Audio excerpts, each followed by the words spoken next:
다 함께 497장 함께 찬양하시면서 우리 새벽기도로 하나님 앞에 나아가겠습니다. 찬송가 497장입니다.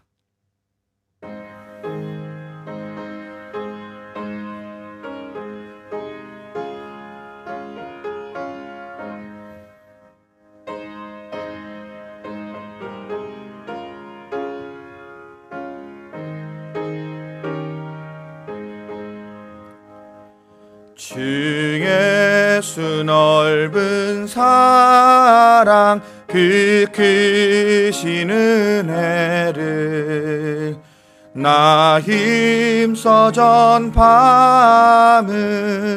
참 기쁜 일이세. 주 예수 복된 말씀 생명과 진리요 내 맘에 갈급함을 다 채워주시네. 옛부터 전한 말씀 주 예수 크신 사랑 나 항상 전파하기 참 기뻐하도다.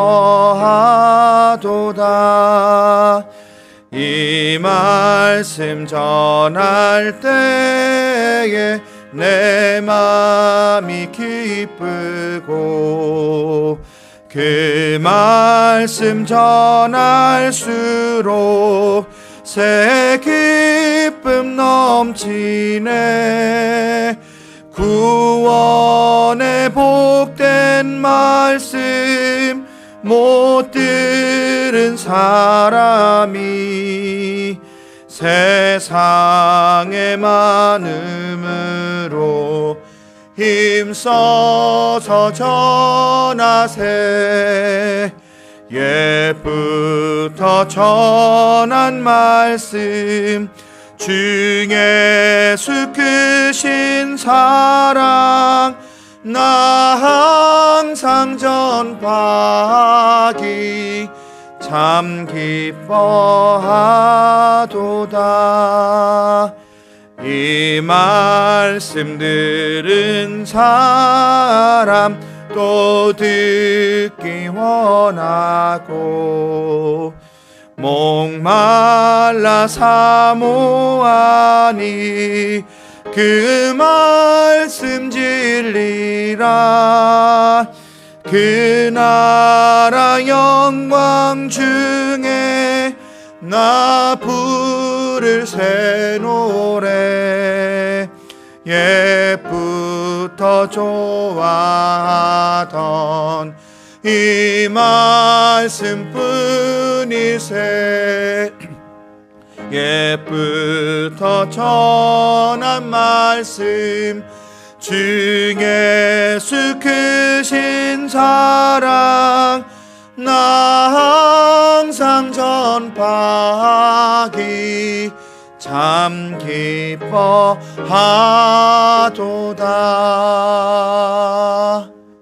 아멘.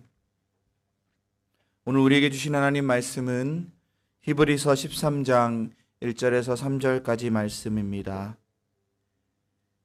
히브리서 13장 1절에서 3절까지 말씀, 제가 가진 성경으로는 367면에 신약성경 367면에 있습니다. 히브리서 13장 1절에서 3절까지 말씀, 저 여러분들이 함께 읽도록 하겠습니다. 히브리서 13장 1절에서 3절까지 말씀입니다. 시작. 형제 사랑하기를 계속하고 손님 대접하기를 잊지 말라. 이로써 부지 중에 천사들을 대접한 이들이 있었느니라. 너희도 같이 갇힌 자를 생각하고 너희도 몸을 가졌은즉 학대받는 자를 생각하라. 아멘. 오늘은 히브리서 13장 말씀 가지고 하나님의 은혜 나눕니다. 먼저 히브리서 13장은요, 이전 12장까지와는 사뭇 다른 이야기들을 전하고 있습니다. 이것은 히브리서 기자가 서신을 쓸 때 본론을 다 쓰고 뒤에 이제 추신과 같은 거죠. 추신 이렇게 해서 이제 더 덧붙이는 말, 더 전하고 싶은 짧은 이야기들을 모아 놓은 부분이기 때문입니다. 그러면 이걸 좀 무시해도 되나? 꼭 그렇진 않아요. 뭐냐면 이 본론과는 조금 맥이 끊어질지라도 히브리서를 읽는 기자들에게 꼭 전하고 싶었던 말씀. 이건 빠뜨리면 안 되겠다 싶어서 짧게 이야기들을 모아놓은 것이 13장이고요. 그 중에 저희는 오늘 1절에서 3절까지 말씀 나누겠습니다. 제일 먼저 1절 이렇게 말합니다. 형제 사랑하기를 계속하고. 여기서 형제 사랑이라는 말은 필라델피아라고 합니다. 미국의 도시 이름이 필라델피아 맞나요? 필라델피아라는 도시가 있죠. 이 헬라어는요, 원래 실제로 형제와 자매들 사이의 사랑을 표현하는 거예요. 그러니까 헬라 시대에 이 헬라 문명권에서 필라델피아 형제 사랑은 누구와 누구가 사랑하는 거죠? 형제 자매끼리. 우리가 형제 자매는 누구를 얘기해요? 진짜 혈연 관계를 얘기하는 거예요. 혈연 관계의 형제와 자매가 서로 아끼고 돌보아주는 사랑이 필라델피아였어요. 그런데 이 필라델피아가 헬라 문명권에서는 형제, 실제로 가족인 피를 나눈 형제와 자매를 사랑하는 게 필라델피아였는데요. 이 필라델피아가 초대교회 안에서는 전혀 다른 의미였어요. 왜냐하면 예수님 가르침 때문이었어요. 마태복음 23장 8절에 이렇게 기록되어 있어요. 그러나 너희는 랍비라 칭함을 받지 말라. 너희 선생은 하나요. 너희는 다 형제니라. 예수님 말씀하셨어요. 너희가 다 형제라고. 서로 사랑하라라는 대계명과 함께 너희가 서로 형제라는 이 명령은요, 단지 혈연 공동체의 형제 자매의 범주를 넘어서는 신앙 고백을, 예수님을 주로 고백했던 그리스도를 믿는 사람들로 확장되게 됐어요. 이건요, 이전 헬라 사회가 경험하지 못했던 전혀 새로운 방식의 사랑이었고, 초대교회가 그 헬라 사회라는 그 넓은 바다에 던지는 돌멩이 같은 거였어요. 혈연 관계를 넘어선 신앙 공동체가 서로를 형제라고 자매라고 부르며 사랑하는 행위는요, 실은 그 당시 주위에 있었던 헬라인들에게 굉장히 어색한 거예요. 이해하기 어려운 거였어요. 그래서 고대 기록을 한번 살펴보면 시리아의 사모사타라는 지역에 유명했던 그 글 작가가 있었는데, 루시안이라는 작가가 있었는데요. 그 사람이 그로니우스에게 보낸 서신에서 루시안은요, 초대교회를 잠시 묘사하는데 이렇게 합니다. 이 사람 눈에 띄었던 게 이거예요. 바로 초대교회의 필라델피아였어요. 이 편지는 예수님의 가르침에 근거해 예수님을 믿고 따르는 초대 그리스도인들이 서로 형제처럼 되어야 함을 강조했다고 전해주는데요. 이 필라델피아가 직접적인 혈연 가족을 넘어 같은 신앙인의 공동체로 확장되는 것에 대해서 실은 약간 조롱하고 우습게 여기는 걸로 돼 있어요. 심지어 이 초대교회 공동체가 서로를 형제로 자매로 생각하고 자신의 소유를 나누고 공동으로 사용하는 것에 대해 참으로 우습게 여겼어요.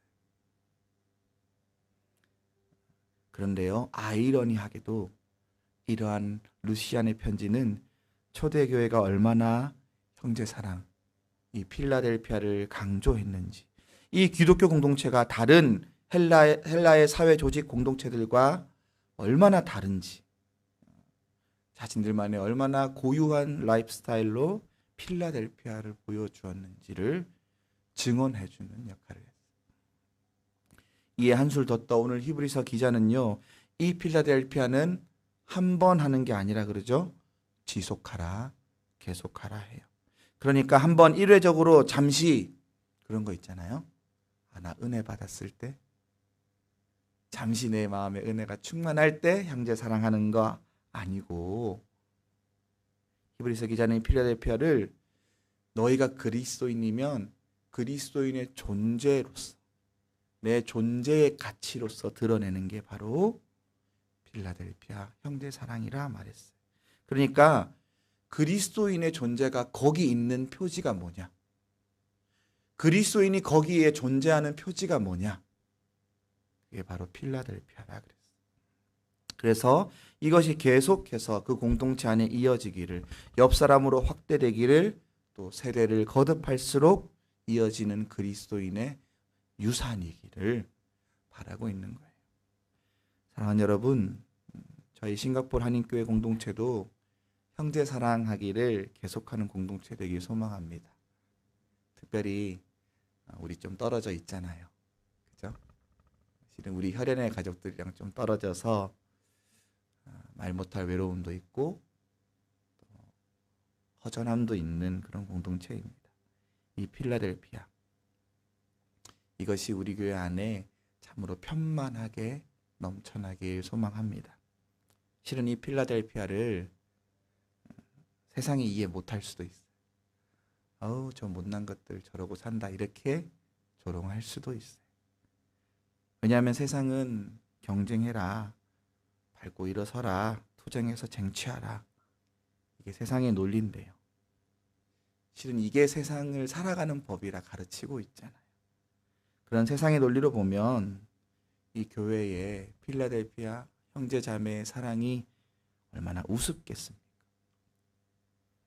그러나 비록 세상이 이해 못하는 일일지라도, 아니 우리의 형제 자매됨이 세상이 비아냥거리고 우습게 여길지라도 이 사랑을 포기하지 않는 저희들 되길 소망합니다.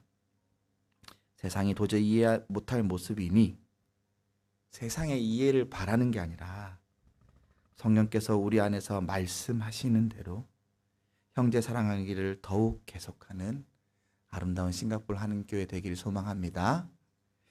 두 번째로 히브리서 기자는요, 이 필라델피아 형제 사랑을 좀 더 확장시켜요. 뭐냐면 손님을 대접하는 것, 그리고 갇힌 자를 돕는 것으로 확장시킵니다. 우리 2절 3절 말씀 함께 읽어보겠습니다. 시작. 손님 대접하기를 잊지 말라. 이로써 부지 중에 천사들을 대접한 이들이 있었느니라. 너희도 함께 갇힌 자와 같이 갇힌 자를 생각하고 너희도 몸을 가졌은즉 학대받는 자를 생각하라. 초대교회는 당시 헬라 시대의 형제 사랑 필라델피아를 그냥 혈연 공동체, 혈연 가족 공동체를 넘어서서 신앙 공동체로 확장시켰다고 말씀드렸죠. 그런데 이 히브리서 기자는요, 이 필라델피아를 작은 신앙 공동체, 그러니까 우리끼리, 자신들의 우리끼리 신앙 공동체를 넘어서서 자신들을 방문한 손님에게까지 이어지게 합니다. 단지 자신들의 교회 형제자매들뿐 아니라 비록 내 신앙 공동체, 내 교회는 아닐지라도 그리스도를 주로 고백하는 손님들과 객들에게 이 사랑의 범위를 확대시켜 간 거예요. 이건 초대교회의 특수 상황과도 좀 관련이 있어요. 로마 통치 사회에서요, 초대교회는 많은 박해와 시련을 겪게 되죠. 이 박해와 시련을 피해 도망쳐온, 갈 곳을 잃은, 고향을 떠나온 사람들이 많이 있었어요. 이 사람들을 모른 채 하지 말라는 거예요.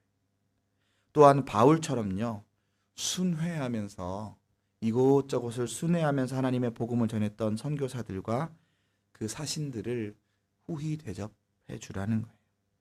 왜냐하면 이들을 대접하고 후대하는 것이 히브리서 때는 신약 성경이니까 구약 성경에 알지 못하는 중에 천사들을 대접한 거랑 똑같다라는 거예요. 구약 성경에 창세기 18장의 아브라함과 사라가, 사사기 13장에서 마노아 등이 천사처럼 하나님의 사자가 이 사람들을 찾아왔을 때 후히 대접한 예들이 나오는데요. 이 손님을 대접하는 것이 하나님의 사자, 하나님의 기쁜 소식을 들고 다니는 이들을 대접하는 거고, 이것이 형제사랑 필라델피아의 구체적인 모습이라 말하는 거예요. 더 나아가 로마의 박해로 인해 갇힌 자들, 고통받는 자들을 생각하란 말합니다. 박해를 피해온 사람도 있지만 박해를 피해오지 못한 사람들도 있죠. 고통받고 있는 자들, 그 사람들을 너희가 갇힌 자처럼 너희 몸이 갇혀 고생하는 것처럼 생각하고 위해주고 도와주라 전합니다. 특별히요, 로마가 콘스탄티노플 황제가 기독교를 인정하기 전까지 초대교회는 로마 사회로부터 또한 유대인 사회로부터 온갖 핍박을 받아왔죠. 고발당하는 것은 물론 사회적 차별을 당하기도 하고 감옥에 투옥되는 일도 빈번했습니다. 이에 초대교회는 바울을 도왔던 것처럼 갇힌 자들을, 박해받는 자들을 자신의 몸을 돌보듯 돌보아 주었어요. 왜냐하면 복음 때문에 고생하는 자들은 그리스도 안에서 한 몸을 이룬 자들, 내 형제 자매라 여겼기 때문이. 이것이 초대교회가 당시 이 로마 사회를 향해 보여주었던 필라델피아였어요. 그저 그 조그만 교회들이, 또 박해받는 애들이 그렇게 서로를 감싸주니 여러분 얼마나 우스웠겠어요? 그런데 그 우스웠던 사랑이 지금의 교회를 만들었습니다. 그것이 하나님의 섭리입니다. 저는 이 본문을 읽으며 우리 싱가포르 한인교회가 참 복되다 라는 생각을 했어요. 저희가 파송한 선교사님 또 협력 선교사님 외에 이곳을 거쳐나가는 수많은 선교사님들 만날 수 있고 하나님의 사자를 대하듯 그분들을 대접할 수 있으니, 또한 선교지 곳곳에서 들려오는 소식들을 접하며 그 어려움에 함께 동감하고 기도하고 후원할 수 있으니 참 감사하다라는 생각했습니다. 사랑하는 싱가포르 한인교회 성도 여러분, 이 필라델피아를 계속 이어가는 싱가포르 한인교회 되길 소망합니다. 혈육을 넘어서서 신앙 공동체로, 내 공동체를 넘어서서 복음으로 가족된 그리스도인들에게로, 손님, 그리고 복음 때문에 갇히고 고생하는 자들에게로 계속해서 필라델피아의 손을 뻗어가는 참 아름다운 교회, 하나님 보시고 이 교회다 말하시는 그런 참 복된 교회 되길 소망합니다. 이것이 이 세상과 다른, 이 세상에 보여줄 수 있는 그리스도인의 그리스도인됨을 다시 마음에 새기는 저와 여러분 되길 소망합니다. 함께 기도하겠습니다. 사랑과 은혜가 풍성하신 주님 감사합니다. 예수님께서 우리에게 명하셨던 것을 있는 그대로 마음에 새기길 소망합니다. 주님께서 우리 모두를 형제 자매라고 부르라 하셨으니 단지 내 혈육의 공동체를 넘어서 주를 그리스도로 고백하는 이 작은 신앙 공동체를 형제 자매로, 내 피와 살로 아끼며 서로 사랑하는 싱가포르 한인교회 되게 하여 주옵소서. 하나님 또한 이곳을 거쳐가는 많은 선교사님들, 복음의 빚진 자들, 복음 전하는 아름다운 하나님의 사자들, 그들을 후히 대접할 수 있는 그런 아름다운 교회 되게 하시며 이 필라델피아를 통하여 이 땅 가운데, 이 싱가포르 가운데, 온 세계 만방 가운데 그리스도인의 그리스도인됨을 증언하는 공동체로 이 교회를 삼아 주옵소서. 하나님, 이곳 가운데 머리 숙인 자들 다 한 가지 기도 제목을 가지고 나와왔습니다. 그 기도 가운데 주님 친히 응답하여 주옵소서. 남들에게 말하지 못하여 하나님께 고백하고 아뢰는 그 모든 기도들 주님 기억하여 주시고 그 마음 가운데 그 소원을 이루어 주시옵소서. 우리의 모든 것 주께 의탁드리며 거룩하신 예수님 이름으로 기도드립니다. 아멘.